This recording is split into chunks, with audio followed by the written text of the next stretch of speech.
현대교회에서 가장 부족한 것이 무엇일까라는 그런 생각들을 가끔씩 해봅니다. 현대교회뿐만 아니라 저도 신학교를 다니면서 또한 제가 신학을 준비하면서 또한 계속 제가 개인적으로 고민했던 그러한 한 가지의 그러한 고민이 무엇이었었냐면 제가 하나님 앞에서 저 스스로를 판단해 보기에 가볍다라는 그러한 느낌이었습니다. 가볍다라는 그러한 느낌. 또 가볍다라는 그러한 느낌도 있지만 좀 얕다라는 그러한 느낌일까요? 하나님 앞에 우리가 예배드리러 나오는데 하나님을 섬기는 그러한 목회자로 저를 부르셨는데 제가 하나님 앞에서 얕고 또한 하나님 앞에서 무겁지 않다라는 그러한 생각이 드니까 제가 하나님 앞에서 어떻게 그러한 목사로서 어떠한 사명을 감당해야 될지 참 많은 고민들을 하였었습니다. 근데 이것은 비단 저뿐만 아니라 이 시대를 바라보면서 가지는 마음도 사실은 그러한 마음입니다. 이 시대가 하나님 앞에 예배드린다라고 하는데 우리의 그러한 예배의 그러한 모습들, 우리의 삶의 그러한 모습들이 참으로 가볍다라는 그러한 느낌, 이러한 가벼움이 나타나는 것이 무엇이겠습니까? 우리가 조금만 무엇이 있게 되면 하나님을 예배드리는 것보다 우리의 삶을 따라가는 그러한 모습들이 드러나게 되어지죠. 부인할 수가 없는 그러한 것입니다. 예배는 더욱더 웅장하여지고 큰 교회들도 많고 또한 웅장한 성가대와 함께 또한 웅장한 예배를 드리기도 하지만 그러나 그곳에 가서도 얕은 그러한 느낌들을 받는 그러한 분들이 꽤 많이 느껴집니다. 왜 그러한 것들이 우리 가운데 있을까요? 저는 개인적으로 이러한 이유들의 중요한 것은 저는 두 가지를 생각했습니다. 첫 번째는 우리가 복음에 대하여서 너무 무지하다라는 것입니다. 복음에 대하여서 지식적으로는 알고 있지만 예수 그리스도가 주신 그 은혜에 대한 그 감사함들을 정말 누리고 있는지 그 은혜가 얼마나 큰지를 우리가 알고 있는가라는 그러한 질문입니다. 또 한 가지는 우리가 예수 그리스도의 이 복음에 대하여서 이 은혜에 대하여서 알게 된 성도 가운데 밝히 드러나는 것이 있습니다. 그게 무엇이냐면 하나님의 영광에 대한 깨달음입니다. 하나님의 영광에 대한 깨달음. 우리가 예배를 드리는 우리의 태도들이 굉장히 가볍고 우리가 예배를 드리는 그러한 모습들, 우리의 삶의 모습에서 이리저리 예수 그리스도 믿는 사람이라고 하지만 흔들리는 그러한 것 중에 중요한 이유가 무엇이냐면 하나님의 영광에 대하여서 우리가 잘 생각하지 않는다라는 거죠. 의식하지 못해요. 하나님의 영광에 대하여서. 저희가 이것을 분명히 알 수 있는 게 무엇이냐면 조그만 아이들이라 할지라도 정말로 중요하거나 정말로 귀한 자리에 가게 되면 애들이 정말로 이야기해주지 않아도 어떻게 알았는지 가만히 있어요. 정말로 그 소중한 자리라든가 귀중한 자리에 가게 되면 함부로 아이들도 하지 않습니다. 물론 모든 아이들이 그런 건 아니지만 그 아이들도 그러한 자리에 가게 되면 함부로 하지 않아요. 왜 그럴까요? 그 자리가 거룩하고 귀중하다는 것을 알기 때문이죠. 우리가 하나님 앞에 예배드리면서도 왜 가벼워지고 우리가 하나님 앞에 예배드리는 성도들, 하나님의 그러한 구원받은 성도들이라 하면서도 우리의 삶이 왜 그렇게 가벼울까요? 우리가 하나님의 하나님 되심에 대한 그 영광스러움에 대하여서 잘 모르기 때문이에요. 사실은 이거는 부인할 수가 없습니다. 지식적으로 알고는 있을지 모르지만 하나님의 하나님 되심에 대해서 그 영광스러움에 대하여서 알고 있는 그러한 성도들, 목회자들도 동일합니다. 알고 있는 목회자들은 함부로 행동하지 않습니다. 왜요? 하나님이 어떠한 분이신 것을 알기 때문입니다. 우리가 종교개혁자들이 이렇게 코람데오 하나님 앞에서라고 하는 그러한 것들을 왜 외쳤냐면 하나님 앞에서 살아가는 목회자들은 성도들은 함부로 행동할 수가 없기 때문입니다. 하나님 앞에서 목회자 앞에서 그냥 하는 것이 아니라 하나님 앞에서 살고 있다는 것을 알게 되면 예배의 태도뿐만 아니라 예배의 우리의 모든 부분들, 우리의 삶의 모든 부분들이 정말로 거룩하게 살아갈 수밖에 없습니다. 한번 여러분들의 삶에 대하여서 한번 곰곰이 생각해 보십시오. 하나님 앞에서, 그 영광 앞에서 여러분들은 지금 이 자리에 서 계십니까? 굉장히 중요한 질문입니다. 우리가 복음으로 세워지는 그러한 교회라는 그러한 제목을 가지고 마지막으로 오늘 같이 나눌 말씀은 오직 하나님께 영광이라는 이러한 제목을 가지고 여러분들과 나누게 됩니다. 근데 이 제목은 그냥 저의 설교의 제목일 뿐만 아니라 종교개혁자들도 가장 마지막에 그 5가지의 그러한 표어들 중에 가장 마지막에 그들이 외쳤던 그러한 제목이 바로 오직 하나님께 영광이었습니다. 이 앞에 4가지는 오직 하나님께 영광이라고 하는 이 한 가지의 목적을 향해서 다 달려가고 있습니다. 한번 생각해 보십시오. 오직 성경이라고 하는 것은 무엇을 말하고 있습니까? 오직 예수 그리스도에 대해서 말씀하고 있죠. 오직 예수 그리스도. 오직 예수 그리스도를 통하여서 죄에 있는 성도들은 하나님 앞에 의로운 자로 여김을 받을 수가 있습니다. 우리의 방법이 아니죠. 무엇입니까? 하나님의 방법입니다. 오직 은혜로만 하나님이 주신 그러한 구원의 방법입니다. 오직 그리스도에서 나올 수밖에 없는 것은 오직 은혜가 나올 수밖에 없어요. 근데 오직 은혜라고 하는 것은 무엇으로 얻을 수 있습니까? 오직 믿음으로 말미암아 우리가 얻을 수가 있습니다. 오직 믿음으로. 오직 예수 그리스도를 통하여서 주신 그 은혜를 오직 믿음으로. 우리의 방법이 아니라 우리가 얻어내는 것이 아니라 하나님이 주신 것이라는 겁니다. 그런데 이렇게 변화된 성도들은 그 삶이 변합니다. 성향이 바뀌어요. 완전히 새로워집니다. 그럼 그 사람들은 무엇을 위해서 그 다음서부터 살기 시작할까요? 그전에는 죄악으로 향하여서 달려갔다면 이제는 누구를 향해서 달려갑니까? 예수 그리스도를 향하여서. 특히 하나님을 향하여서 우리의 삶이 달려갈 수밖에 없습니다. 목적이 무엇이 되냐면 오직 하나님의 영광이 그 삶의 목적이 될 수밖에 없다라는 겁니다.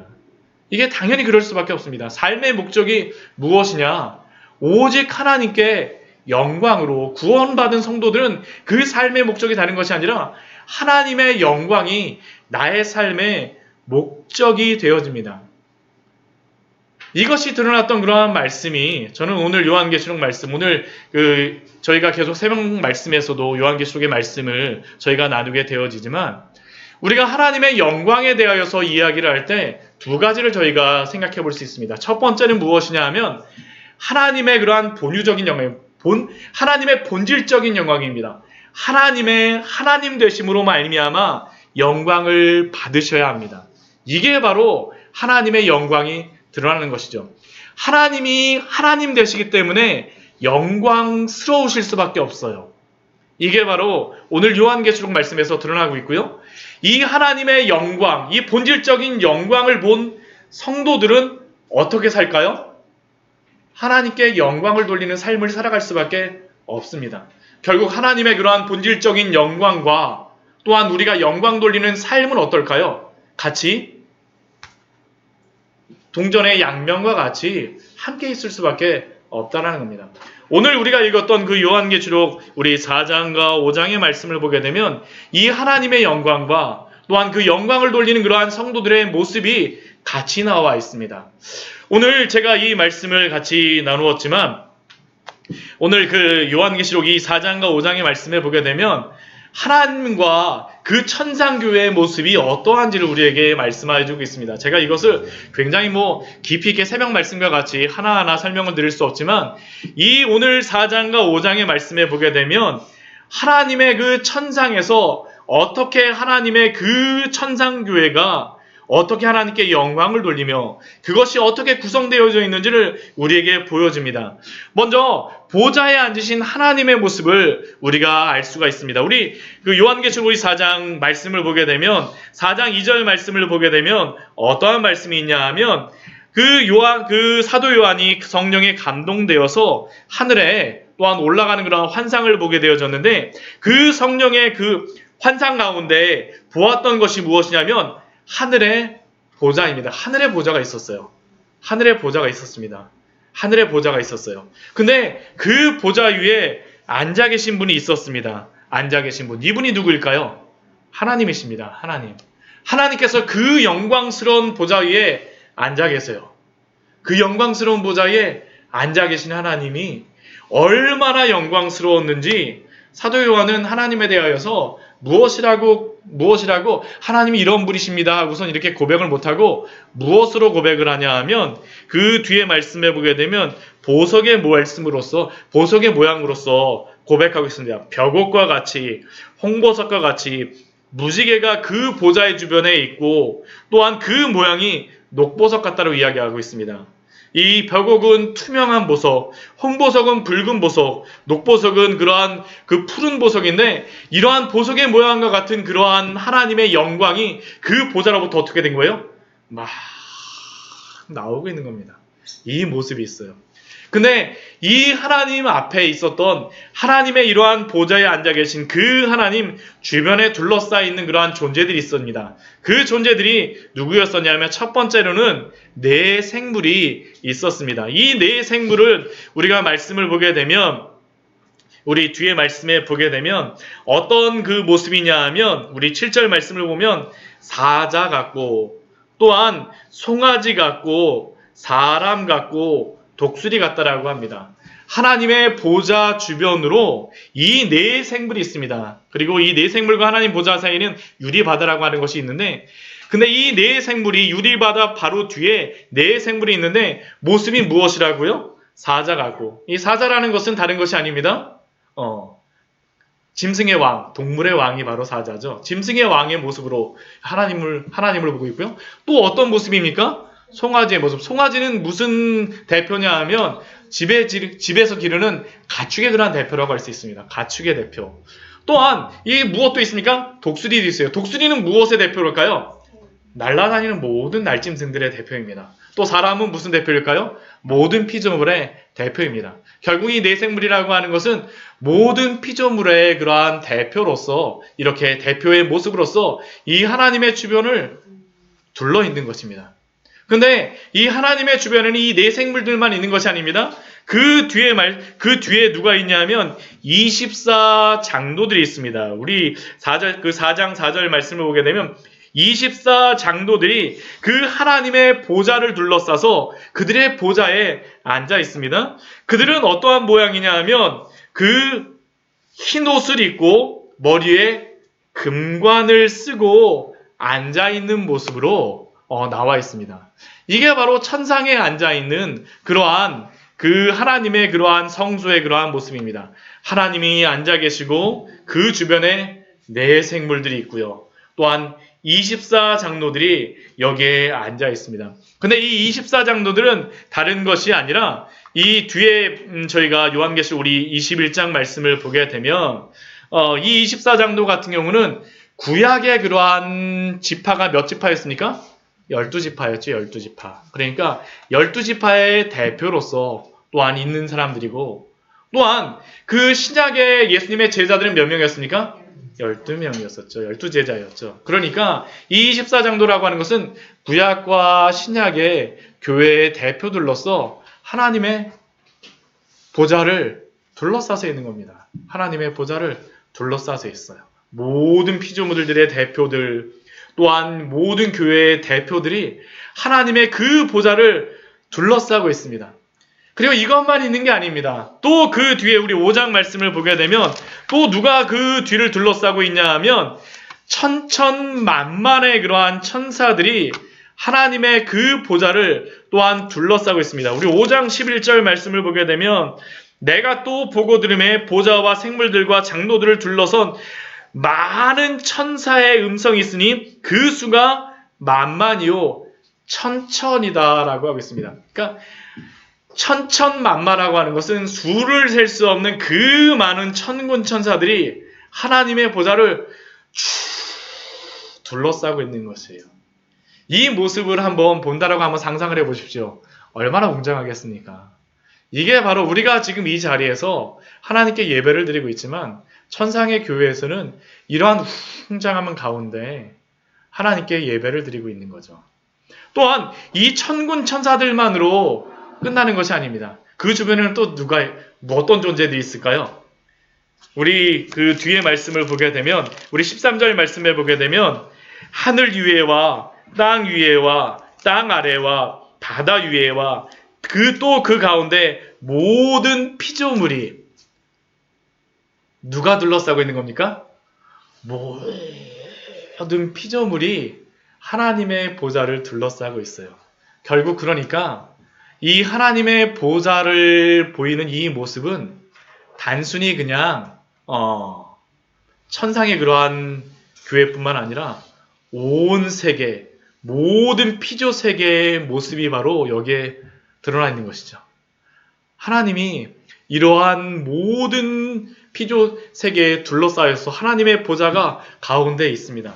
그러면 제가 오늘 드리려고 하는 것은, 이것은 새벽 예배 말씀이었어도 같이 나누었던 말씀입니다. 그런데 여러분들과 정말 나누고 싶은 그러한 말씀은, 이 모든 피조물들, 내 생물, 24장로, 천천만만의 천사들, 모든 피조물들이 하나님의 보좌를 둘러싸고 이들이 무엇을 하는가라는 것이죠. 무엇을 하겠습니까? 하나님께 영광을 올립니다. 찬양을 돌려요. 하나님이 이것을 위하여서 이들을 창조하셨습니다. 이거를 우리에게 알려주세요.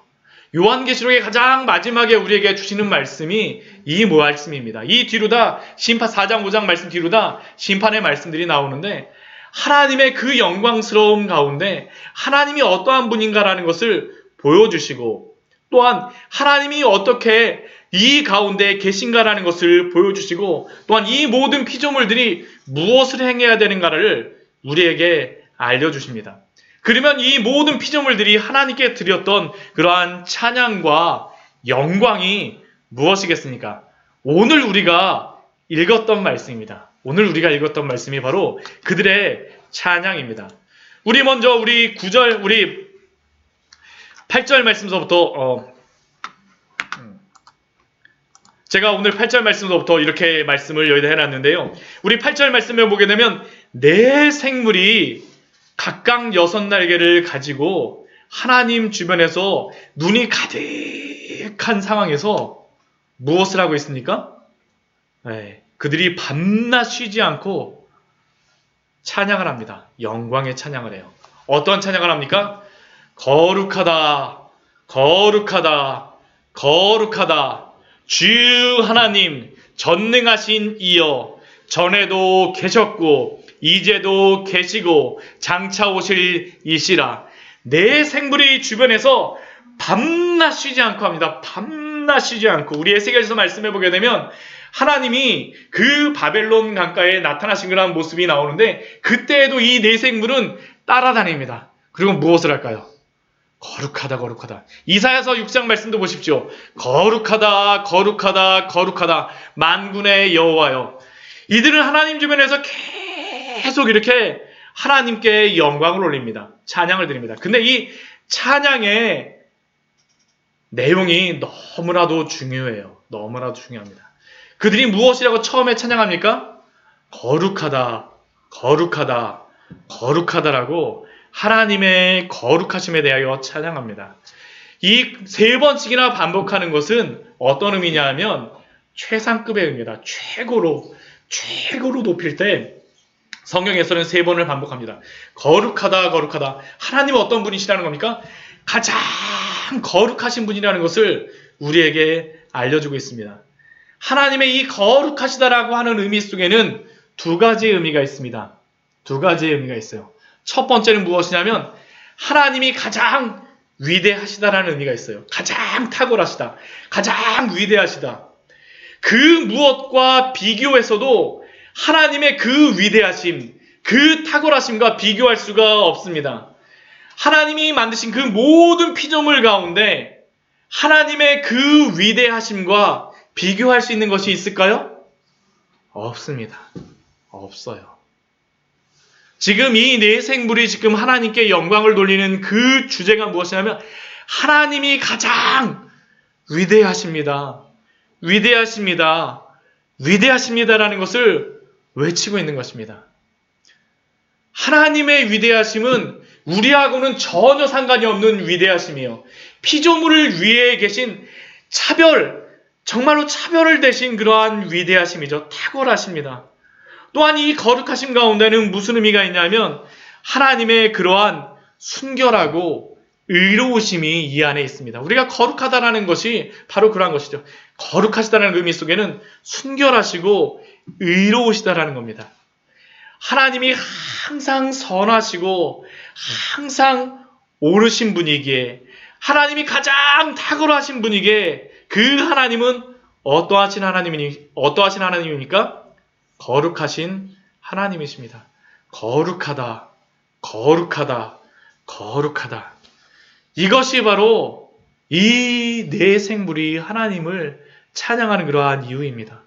또 그 하나님은 어떠한 하나님이세요? 주 하나님 전능하신 이여. 하나님 어떤 분이십니까? 전능하신 분이세요. 전능하신 분이십니다. 전능하신 하나님. 능하신 하나님. 모든 것들을 다 하실 수 있는 그 하나님. 이것은 이미 전에 제가 말씀 가운데 나누었기 때문에 더 깊이 전하진 않지만 하나님은 전능하세요. 거룩하신 하나님은 전능하십니다. 또 그 하나님은 어떠한 분이십니까? 전에도 계셨고 이제도 계시며 장차 오실 이에요. 전에도 계셨다라는 그 하나님은 어떤 하나님일까요?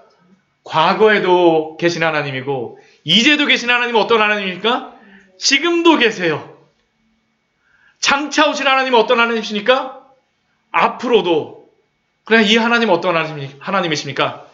영원하신 하나님이시죠. 영원하신 하나님. 스스로 계신 하나님. 그러니까 이 하나님은 거룩하시며 전능하시며 또한 영원하신 하나님이심을 우리에게 알려주십니다. 결국 이 네 생물이 하나님께 영광 돌리는 것은 다른 것이 아닙니다. 하나님의 하나님 되심, 그분의 본질 자체에 대하여서 지금 영광을 돌리고 있습니다. 하나님이 본질 자체로 얼마나 영광스러우신지를 우리에게 알려줍니다. 어떠한 피조물이 그분을 찬양한다라고 해서 그분이 더욱 영광스러워질까요? 우리가 하나님께 목소리를, 제가 지금 목소리가 막 하나님의 영광에 대해서 찬양을 하다 보니까 막 목소리가 막 커지고 있죠. 근데 제가 이렇게 목소리를 더 크게 막 목이 쉴 정도까지 막 외친다라고 해서 하나님의 영광이 더 높아질까요? 아닙니다. 하나님의 이 본질적인 영광은 우리의 영광을 돌리는 것과 상관이 없습니다. 하나님은 그 자체로 영광스러운 분이시며 하나님은 그 자체로 높임을 받으시기에 합당하신 분입니다. 이것이 바로 네 생물들이 하나님께 영광을 돌리는 이유입니다. 하나님의 하나님 되심, 그 존재 자체로 하나님께 영광을 돌립니다. 이게 바로 우리가 하나님께 영광을 돌려야 될 그러한 이유죠. 그 하나님, 우리와 아무런 상관이 없이 하나님은 영광 받으시기에 합당하신 분입니다. 그런데 이 네 생물만 찬양을 하는 것이 아닙니다. 그 이어서 24 장로들이 찬양을 하는 그러한 제목이 있습니다. 우리 4장 11절 말씀에서 찬양을 하죠. 무엇이라고 찬양을 합니까? 우리 주 하나님이여 영광과 존귀와 권능을 받으시는 것이 합당하오니. 하나님은 찬양을 받으시기에 합당하세요. 그 합당하신 하나님이 무엇을 하셨을까요? 주께서 만물을 지으셨습니다. 하나님이 천지를 창조하셨어요. 또한 그 또 무엇을 하실까요? 만물을 주의 뜻대로 있었고, 만물을 지으시고 나서 하나님은 당신의 뜻대로 모든 것들을 다 통치하시고 주관하십니다. 하나님의 뜻을 벗어나서 있을 수 있는 피조물이 하나도 없어요. 하나님이 이렇게 모든 것들을 창조하시고 모든 것들을 주관하시는 하나님, 이것이 바로 이 24 장로의 그러한 찬양의 제목이죠. 그 하나님은 또한 누구도 창조하셨습니까? 우리도 창조하셨습니다. 우리도 창조하셨어요. 이 자리에 와 있는 우리도 창조하셨습니다. 그 하나님께 영광을 돌리고 있는 것이 바로 24장로의 찬양입니다. 그런데 우리가 여기서 한 가지 질문을 한 가지 해보고 싶습니다. 내 생물의 찬양에서 무엇 하나 부족함이 없는 그 하나님께서, 그 영광 자체로 만족스러우신 그 하나님께서 도대체 왜 24장로의 찬양과 같이 왜 만물을 창조하셨을까요? 왜 하나님이 여러분들을 창조하셨습니까? 왜 하나님이 이 세상 모든 만물들을 창조하셨습니까? 왜 창조하셨을까요? 왜 창조하셨을까요? 네, 하나님의 영광을 위해서 하나님이 창조하셨습니다. 하나님이 그 창조하신 이유는 다른 것이 아닙니다. 하나님의 그 완전하심, 그 영광스러우심을 이 세상 가운데 밝히 드러내기를 원하셨습니다. 하나님의 그 완전하심, 그 영광스러우심을 이 세상에 드러내시기 위해서 그 완전하심이 넘쳐 흘러서 이 모든 천지 만물을 완전하게 만드신 것입니다. 그렇기에 그분을 만드신 그 모든 피조물들은 하나님의 영광을 찬양하는 것이 합당합니다. 그리고 하나님은 영광 받으시기에 합당하신 분입니다. 우리 주 하나님이여 영광과 존귀와 권능을 받으시는 것이 합당하오니. 우리는 우리의 신앙의 모습을 오늘 내 생물의 그러한 찬양과 24장로의 그러한 찬양의 그러한 영광에 비추어 보아서 한번 생각해 보기를 원합니다. 하나님은 우리의 상황과 상관없이 찬양과 영광을 받으시기에 합당하신 그러한 분입니다. 그런데 우리의 삶은 어떻습니까? 하나님이 나의 삶에 무엇을 들어주셔야 하지만 우리는 하나님께 영광 돌리는 삶을 혹시 살아가고 있지는 않습니까? 마땅히 이렇게 하셔야지만 내가 하나님께 영광 돌릴 제목이 있다라고 혹시 생각하고 있지 않습니까? 그러나 성경이 우리에게 말씀하여 주신 그러한 내용은 무엇입니까? 우리의 상황과 상관없이 영광 받으시기에 합당하신 분이 누구입니까? 하나님이세요. 하나님이세요. 만약 우리가 이러한 우리의 어떠한 조건과 상관없이 하나님을 찬양한다라고 하면 우리는 하나님을 섬기는 것이 아니라 우리의 탐욕을 섬기는 것이고 우리의 다른 무엇인가를 섬기는 것입니다. 우상 숭배가 다른 것이 아닙니다. 하나님께 영광 돌리는 것 대신 나의 무엇인가를 추구하고 있으면 그게 무엇일까요? 우상 숭배입니다. 하나님은 하나님으로서 영광 받으시기에 합당하십니다. 사랑하는 성도 여러분, 이 시간 하나님 앞에 영광 돌리시기 바랍니다. 무엇 때문에 영광 돌리는 것이 아니라 하나님의 하나님 되심으로 영광을 돌리십시오. 이것이 바로 하나님이 우리를 창조하신 그러한 목적입니다. 그런데 질문을 한번 해보죠. 그런데 곰곰이 한번 생각을 해보세요. 그런데 하나님께 영광을 돌리려고 하지만 그래도 이거 하나는 들어주셔야 되지 않겠어요? 라는 그러한 마음이 우리의 마음에 있지 않나요? 네, 있죠. 이거 하나는 제발 들어주셔야지 되지 않겠어요? 사실 제가 지금 여러분들에게 이렇게 말씀드리지만 우리가 하나님 앞에 이러한 본질적인 하나님의 그러한 본유적인 그러한 영광을 바라보면서 찬양하기에 합당한 그러한 사람들이 아닙니다. 우리는 찬양하기에 합당한 사람들이 아니에요. 우리는 우리의 이유 때문에 찬양하고 싶어하고 우리가 영광받고 싶어합니다. 왜 그럴까요? 우리의 죄의 문제 때문에 그렇습니다. 그럼 이 죄의 문제는 어떻게 해결이 되어야 되겠습니까?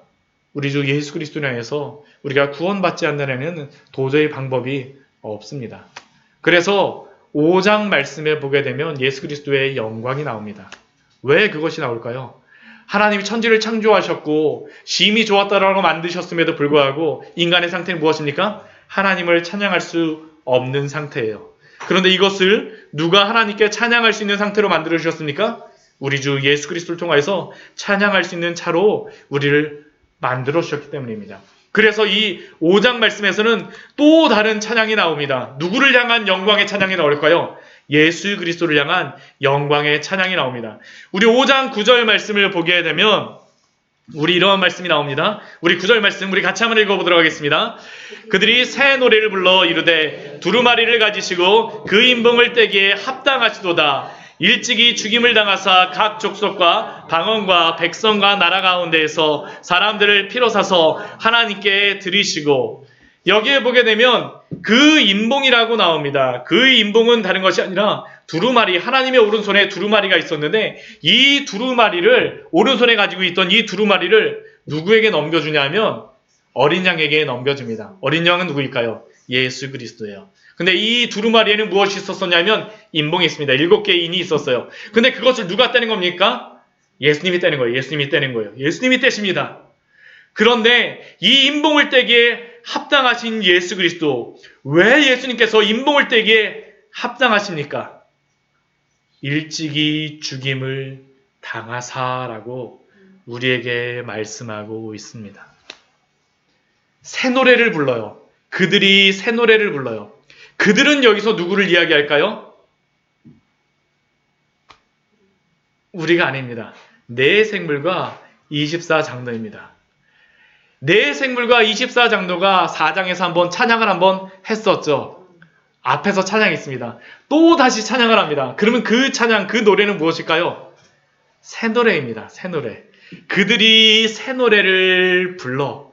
이전에는 하나님께, 성부 하나님께 노래를 불렀었는데 이제는 새 노래를 누구께 부를까요? 예수님께 부릅니다. 예수님께 불러요. 어떻게 부릅니까? 일찍이 죽임을 당하사. 어린 양 대신 예수 그리스도는 일찍이 죽임을 당하셨습니다. 그분이 일찍이 죽임을 당하신 그러한 의미가 무엇입니까? 십자가에 달려 죽으신 것이죠. 우리의 모든 죄를 다 지시고 십자가에 달리심으로 말미암아 그 십자가에서 있었던 그러한 일이 무엇입니까? 우리의 모든 죄는 예수 그리스도께 넘어가고 예수 그리스도가 행하셨던 모든 의는 누구에게 넘어옵니까? 우리에게 넘어옴으로 말미암아 우리는 어떠한 자가 되는 겁니까?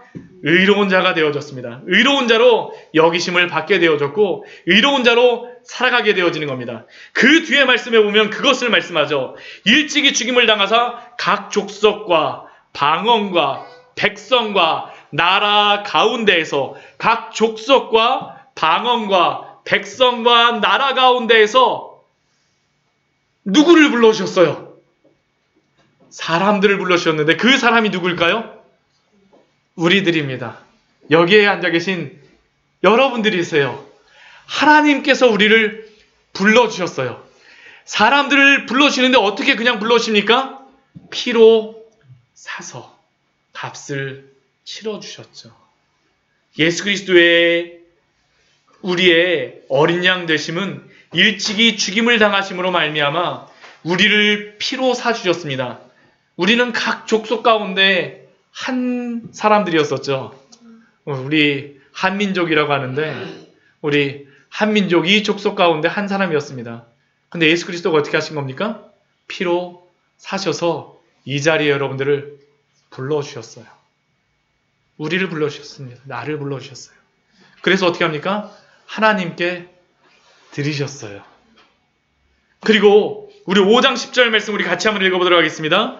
그들로 우리 하나님 앞에서 나라와 제사장들을 삼으셨으니 그들이 땅에서 왕노릇 하리로다. 여러분, 우리를 구원하신 거는요, 피로 사신 것으로만 끝나지 않습니다. 우리 여기 나이 드신 우리 분들도 계신데 지금은 그 젊었을 때 그 몸으로 지금 막 뛰어다니지 못하지만 그런데 하나님 앞에 가면 우리는 어떨까요? 하나님이시는 그 마음으로 다시 회복될 것입니다. 새롭게 되어질 것이에요. 하나님 앞에서 나라와 제사장 삼으심으로 말미암아 우리를 새롭게 하실 것입니다. 우리로 하여금 그래 그 앞에서 우리를 무엇하게 하십니까? 왕노릇 하게 하세요. 이게 바로 예수 그리스도를 통하여서 주신 그 놀라운 은혜입니다. 이것을 찬양해야 될까? 영광을 돌려야 될까? 영광을 돌리지 않아야 될까요? 영광을 돌려야 됩니다. 이게 바로 그 네 생물과 24장로의 새로운 노래, 새로운 영광의 제목이었습니다.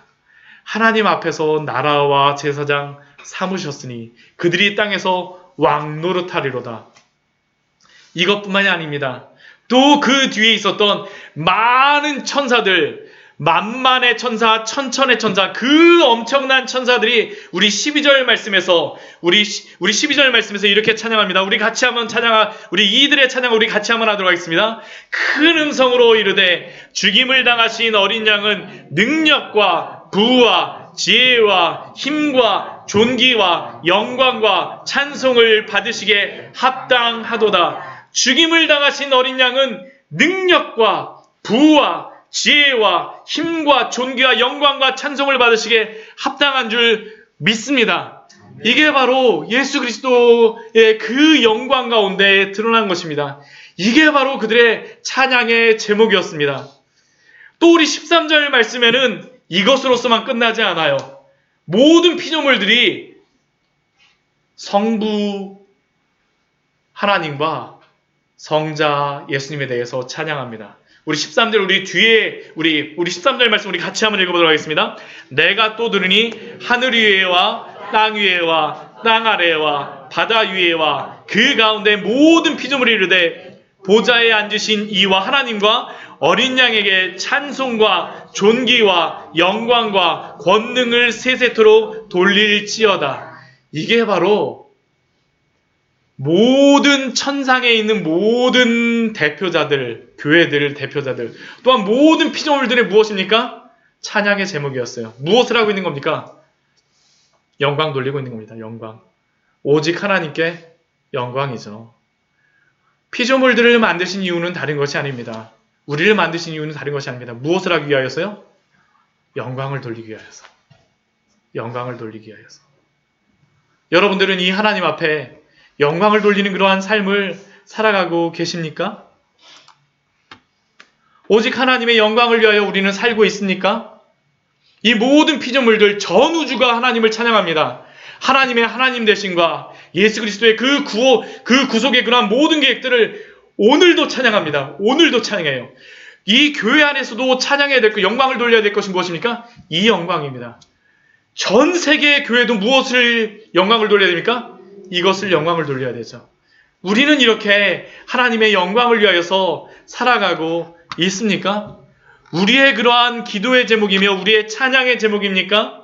하나님의 하나님 되심 때문에 예수 그리스도의 그 구속사역 때문에 우리는 하나님의 영광을 위하여서 살아가고 있습니까? 우리가 하나님이 우리를 택하여 주신 것, 하나님은 영광 받으기에 합당하신 분이지만 우리를 택하신 이유는 이렇게 말씀합니다. 우리 출애굽기 19장 5절과 6절 말씀, 베드로전서 5장 2절 9절 말씀에 2장 9절 말씀에는 이렇게 말씀합니다. 우리 출애굽기 19장 5절 말씀에 이렇게 말씀합니다. 세계가 다 내게 속하였나니 너희가 내 말을 잘 듣고 내 언약을 지키면 너희는 모든 민족 중에서 내 소유가 되겠고 너희가 내게 대하여 제사장 나라가 되며 거룩한 백성이 되리라. 너는 이 말을 이스라엘 자손에게 전할지니라. 이스라엘 백성들에게 이 말씀하셨어요. 우리도 영적인 이스라엘 백성들입니다. 제사장 나라가 된다는 것은 다른 게 아닙니다. 다른 안 믿는 모든 나라 가운데 제사장 나라가 됨으로 말미암아 무엇을 드러내는 겁니까? 하나님의 영광을 드러내는 것이죠. 거룩한 백성이 되는 것도 동일합니다. 하나님을 믿지 않는 그런 모든 백성 가운데 하나님의 영광을 드러냄으로 말미암아 하나님의 백성으로서 살아가는 겁니다. 하나님의 영광을 위하여 살아가고 계십니까? 이것이 바로 이스라엘 백성들을 구원한 목적이었고 우리를 구원하신 목적입니다. 베드로전서 2장 9절 말씀도 동일하게 말씀합니다.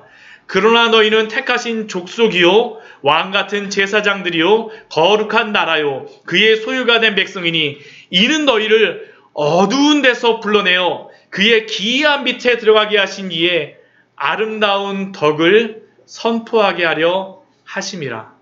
그의 아름다운 덕, 그의 영광을 선포하게 하시기 위해서 누구를 부르셨습니까? 나를 부르셨어요. 우리를 부르셨습니다. 하나님께 영광을 돌리라는 겁니다. 우리는 하나님의 영광을 위하여서 살아가고 있습니까? 하나님께 구속함을 받은 자들에게는 한 가지의 특성이 생깁니다. 한 가지의 특징이 있어요. 하나님의 영광이 땅에 짓밟히게 되면 참지를 못해요. 이게 바로 택하신 성도들 가운데 있는 놀라운 것입니다. 다윗과 골리앗의 이야기를 한번 그 말씀을 한번 잘 생각해 보십시오. 이스라엘의 모든 백성들이 골리앗이 나와갖고 한 3m 되는 거인이어갖고 배틀채만한 이런 창들을 막 휘둘리면서 나와라 너희가 하나님의 백성이라고 그러면 한번 나와 싸워봐. 근데 대부분의 사람들은 어떻게 합니까? 두려워서 피합니다. 근데 하나님의 영광에 대하여서 분명히 인식하였던 다윗의 모습은 무엇이었을까요? 하나님의 영광을 위하여서 달려가는 것이죠. 물맷돌 잘 던져서 달려가는 거 아닙니다. 하나님의 그 영광을 향한 그 본능이, 그 마음이 있었다라는 겁니다. 사랑하는 성도 여러분, 여러분들 가운데에는 이 마음이 계십니까? 하나님을 향한 이 영적인 본능들이 그 안에 계십니까? 저는 그렇다고 해서 다윗처럼 지금 나가면서 돌 하나씩 들어갖고 막 휘잉휘잉 돌리면서 뭐 지금 나가라고 여러분들에게 말씀드리는 게 아닙니다. 우리 안에 하나님을 향한 이 마음들이, 이 영광을 향한 마음들이 있게 되면 어떻게 살아갈까요? 우리가 있는 곳에서 하나님의 영광을 위하여서 살아갑니다. 우리 이 말씀을 같이 한번 찾아봤으면 좋겠습니다. 우리 고린도전서 우리 말씀을 같이 한번 찾아봤으면 좋겠습니다. 우리 고린도전서 우리 말씀입니다.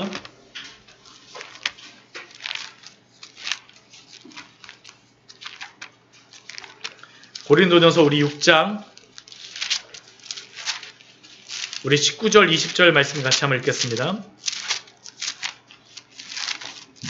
고린도전서 6장 19절과 20절의 말씀입니다.